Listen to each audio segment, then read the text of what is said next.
warahmatullahi wabarakatuh. Perkenalkan, nama saya Soleha dan rekan saya Muhammad. Di sini kami berdua akan menjelaskan materi tentang pengembangan dan pelestarian budaya Melayu. Untuk memenuhi Tugas mata kuliah Islam dan Tematik Melayu. dosen pengampu M. Sidik, SPD, MPD. Selamat menyaksikan. Baik teman-teman, di sini kami berdua akan membahas 3 subbagian. Yang pertama pengembangan, yang kedua pelestarian, dan yang terakhir adalah budaya Melayu. Nah, bab pertama kita akan membahas tentang pengembangan. Pengembangan secara umum adalah memperdalam dan memperluas pengetahuan yang telah ada. Pengembangan adalah ilmu pengetahuan dan teknologi yang bertujuan memanfaatkan kaidah dan teori ilmu pengetahuan yang telah terbukti kebenarannya untuk meningkatkan fungsi, manfaat, dan aplikasi ilmu pengetahuan dan teknologi yang telah ada atau menghasilkan teknologi baru. Sedangkan menurut para ahli, Esmer dan pengembangan memusatkan perhatiannya tidak hanya pada analisis kebutuhan, tetapi juga isu-isu tentang analisis awal sampai akhir. Seperti analisis kontekstual, pengembangan bertujuan untuk menghasilkan produk berdasarkan temuan-temuan uji lapangan. Jadi, menurut kami, pengembangan budaya Melayu adalah memperluas atau memperdalam pengetahuan mengenai suatu cara hidup yang berkembang dan dimiliki suku Melayu, dan bagaimana budaya dan masyarakat itu berubah dari waktu ke waktu yang banyak ditunjukkan sebagai pengaruh global. Konteks pengembangan masyarakat, pengembangan budaya memiliki 4 komponen, yaitu yang pertama, komponen dalam pengembangan budaya. Tradisi budaya lokal merupakan bagian penting dalam menanamkan rasa bermasyarakat dan membantu memberikan rasa identitas kepada mereka. Oleh karenanya, pengembangan masyarakat akan berupaya mengidentifikasi elemen-elemen yang penting dari budaya lokal dan melestarikannya. Yang kedua, pengembangan budaya dalam penyesuaian diri manusia, penyesuaian biologi. Kondisi alam yang telah semakin berubah seiring dengan kerusakan lingkungan sebagai akibat dari global ekonomi membuat masyarakat sulit untuk menyesuaikan dirinya sebagai biologi terhadap budaya yang berkembang, seperti perkembangan budaya yang bertentangan dengan nilai dan norma masyarakat sebelumnya. B. Penyesuaian sosial. Pengembangan budaya yang bertele-tele dan terlalu di luar ambang batas norma dan nilai sosial yang ada sebelumnya akan terasa sedikit sulit untuk disesuaikan dengan kondisi sosial masyarakatnya. Nah, yang ketiga yaitu proses. Di dalam proses ini terbagi menjadi 3 bagian. Yang pertama adalah internalisasi. Manusia mempunyai bakat yang telah terkandung dalam gennya untuk mengembangkan berbagai macam perasaan, hasrat, nafsu, dan emosi dalam upaya mengembangkan budaya. Yang kedua, sosialisasi. Berkaitan erat dengan kajian sistem sosial dan masyarakat itu sendiri, kita memahami budaya dari proses sosialisasi turun-temurun. Tetapi, ada kalanya proses sosialisasi ini tidak sempurna, dilakukan oleh generasi sebelumnya sehingga membuat budaya yang lama terkadang diambil bagian yang sesuai dengan kondisi sekarang. Yang ketiga yaitu enkulturasi. Hal ini tidak lepas dari pengaruh dari luar, masyarakat penganut budaya asli. Proses ini menjadi faktor pendorong utama dalam peningkatan atau penurunan nilai pada suatu budaya dalam masyarakat. Dengan itu, aspek ini yang berada di luar masyarakat menjadi indikator yang sangat penting dalam proses pengembangan budaya dewasa ini. Dalam pengembangan memiliki faktor penghambat, yaitu yang pertama, kurangnya hubungan dengan masyarakat lain. Yang kedua, perkembangan ilmu pengetahuan yang terlambat. Yang ketiga, sikap masyarakat yang masih mengagungkan tradisi masa lampau. Yang keempat, adanya kepentingan yang sudah tertanam kuat. Yang kelima, rasa takut akan terjadinya kegoyahan yang pada integrasi kebudayaan. Yang keenam, prasangka terhadap hal-hal baru. Yang ketujuh, hambatan-hambatan yang bersifat ideologis.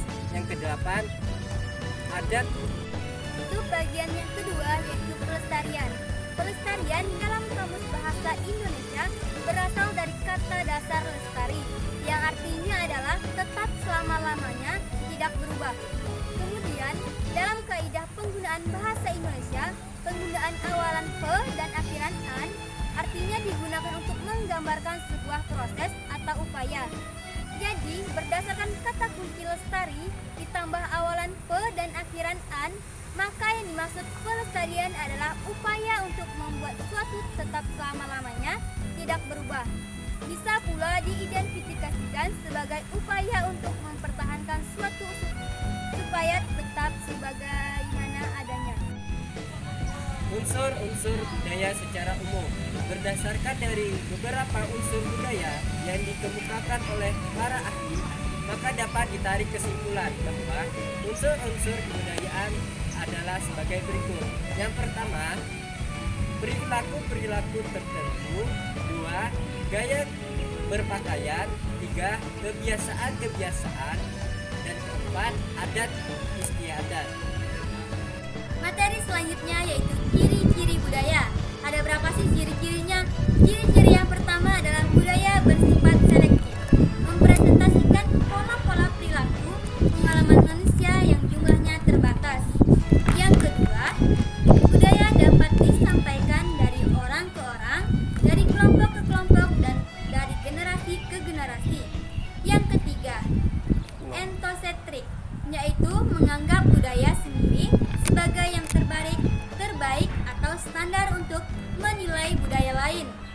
Yang keempat, budaya bersifat dinamis, suatu sistem yang terus berubah sepanjang waktu.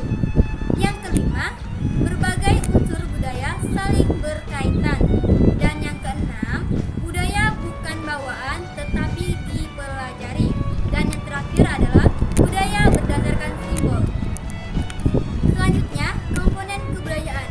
Di sini komponen kebudayaan terbagi menjadi 6, yaitu yang pertama kebudayaan material, kebudayaan non-material, lembaga sosial, sistem kepercayaan, estetika, dan yang terakhir adalah bahasa.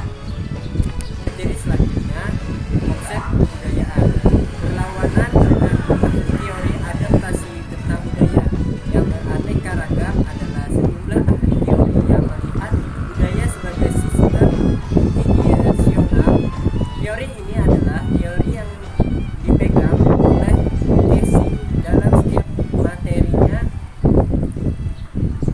Ia menyebutkan tentang ideasional, yaitu budaya berperan sebagai sistem ide atau gagasan, dan teori ini bertolak dengan ahli teori adaptasi tentang budaya. Ia membedakan 3 cara yang khas dalam mendekati budaya sebagai sistem ide atau gagasan, yaitu yang pertama, budaya sebagai sistem kognitif. Maksudnya ialah budaya itu sebagai pengetahuan atau kognitif. Jadi budaya bukan sekedar untuk hiasan saja dalam kehidupan seseorang, tetapi dengan mempelajari budaya kita juga turut mempelajari suatu pengetahuan. Yang kedua, budaya sebagai sistem struktural yang mempengaruhi susunan atau tatanan yang terpola secara kultural, ialah pikiran, struktur pemikiran yang meliputi tentang bahasa, adat istiadat yang berbeda antara masyarakat dipandang sebagai budaya, yaitu bersifat universal yang semua masyarakat di dunia ini mempunyai kebudayaan tersebut.